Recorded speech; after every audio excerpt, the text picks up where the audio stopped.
when it comes to the companies, what I tell people is that we are in what I call the era of, for lack of a better way to put it, the beginning of the end of the period of naive globalism. And what I mean by that was at the end of the Cold War, an assumption began to take hold, implicit, not explicit, among governments, business, etc., that everybody was converging towards us, and therefore the differences in political systems around the world and the rivalries between them were a negligible business risk, or at least they were a constantly declining business risk. We now know that that assumption was not only wrong, in fact, it was foolish, and I say that because I never believed it myself. I actually fought with our business community about it. But we now know that's not the case. And so we're seeing a deglobalization trend take shape.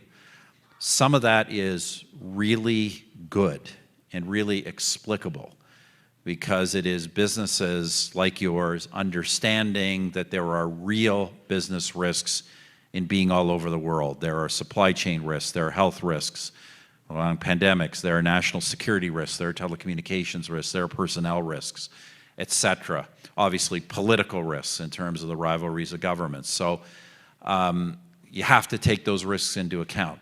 I think the wrong thing to draw from that is to pull everything back to your country or to your state. I think it's still very beneficial to have, especially if you're obviously if you're a global operator, want to be a global company, it makes sense to be present in a lot of places, but try and have diversity in your supply chains and in your business activities, and obviously try to have that diversity more centered in fairly safe places to operate, allied nations, aligned nations, etc. So that's kind of what I advise businesses around the world and have been for some time. Look, governments, I want to say this because, you know, obviously we're going to have an election here, and you not just got two presidential candidates who have, let's put it this way, different views on trade than was kind of conventionally the case in the last 20 years. And you're going to have a renegotiation of the USMCA coming up. You may be surprised to know that, you know, it was really kind of President Trump who upset the apple cart on kind of trade perspectives. And I actually half agree with him on it, which I think some people would find surprising. The half I agree with him on was getting an entirely new approach towards China. I believe that the terms on which the United States and other Western nations admitted China to the world trading system back in 2000 were absolutely terrible and allowed the Chinese to essentially set the terms of trade between our countries in ways that has been predatory, has essentially allowed them to rack up ever larger surpluses that they are using for purposes that go way beyond the prosperity of their people and are injurious to our interests. So I really do think there's a problem there.